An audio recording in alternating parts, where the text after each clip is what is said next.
Hello YouTube, this is Frugal, and this is the Frooglesim news for today, Sunday, October the 23rd. First up, big news, Fly Inside for X-Plane has head into beta. Now this was teased some time ago by Dan Church on Twitter, and apparently dropped in passing as well at Flight SimCon earlier this year.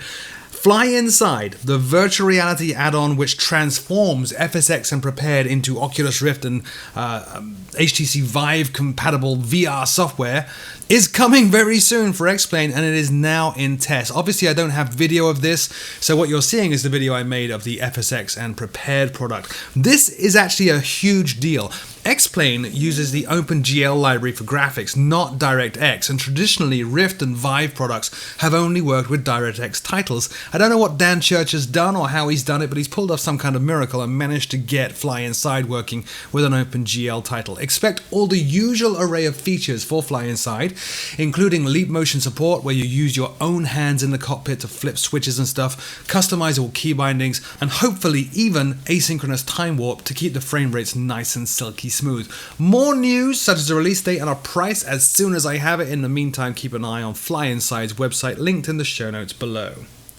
Still with X-Plane, Reality XP have moved over to X-Plane. Now Reality XP are makers of GPS add-ons, traditionally for FSX and more recently Prepared. However, they just released their GTN 750 and GTN 650 Touch devices, or add-ons, for X-Plane.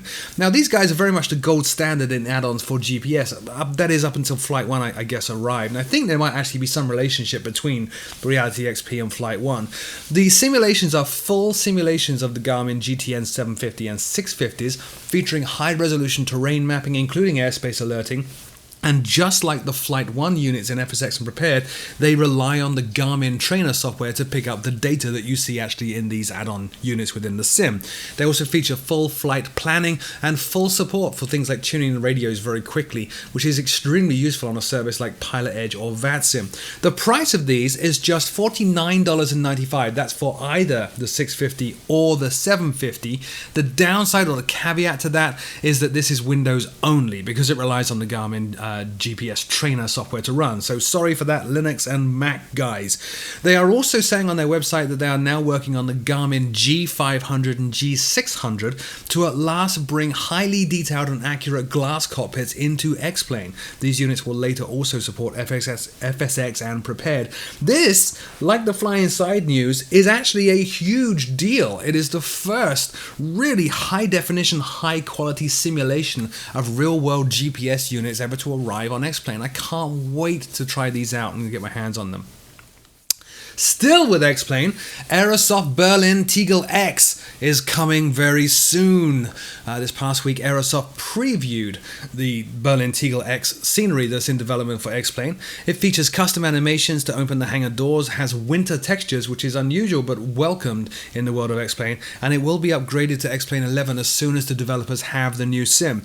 Now, Aerosoft Berlin Tegel X was originally released for FSX and Prepared back in April. And the details on the scenery back then were that it was optimized for performance, had photorealistic buildings, baked-in shadow textures, animated windsocks, full 3D lighting for approaches, AGN IIS and Papa docking system for the gates, realistic night effects, animated traffic, and a traffic config tool. No idea if all this stuff is going to be in the X-Plane version, but do keep an eye on Aerosoft's forums, linked in the show notes below for more information. As soon as I have it, it will of course be in the news show here as well.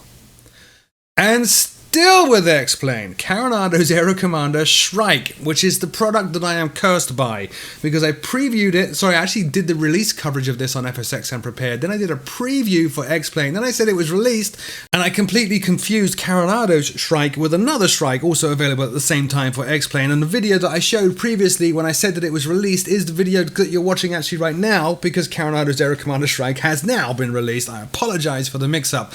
It features the Aero Commander Autopilot, 4K textures, custom audio plugins, 3D gauges, and a high-quality sound set recorded from the actual aircraft. Also features a panel within the sim to customize the aircraft and realistic night lighting.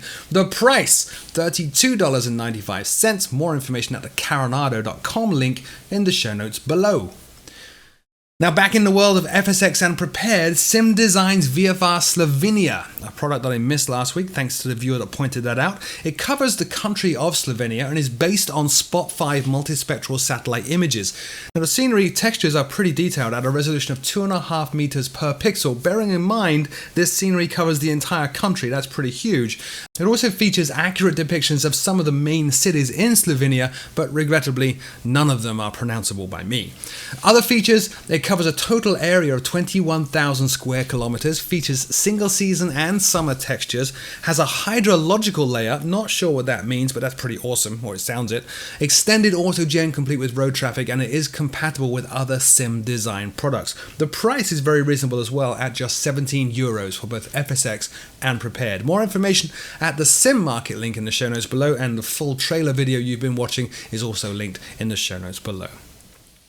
Finally, another preview. Gaia's Genova has been previewed and is going to release next week. It's not available yet. Gaia are hoping, and have said on their Facebook they are hoping to release it bar any problems next weekend. And this scenery features Genova Cristoforo Colombo, which serves Genoa and the port of Genoa in Italy. This is an airport that in the real world handled 1.2 million passengers last year. The scenery is apparently going to be Orbex FTX Global and Vector compatible, feature So Jetway's custom night lighting, and the screenshots also seem to indicate that there's some coverage of the surrounding city as well. That's all I've managed to glean from the Facebook posts and announcements so far. Hopefully when it releases next week I'll be able to give you a lot more detail, including a price. In the meantime, do check out Gaia's Facebook page, linked in the show notes below. So that's it for this week's show. As always, if I missed something, do leave me a comment in the show notes below. I'll take a look to see whether it's worth including in next week's show. Until then, my name is Frugal, and I'll see you all very soon.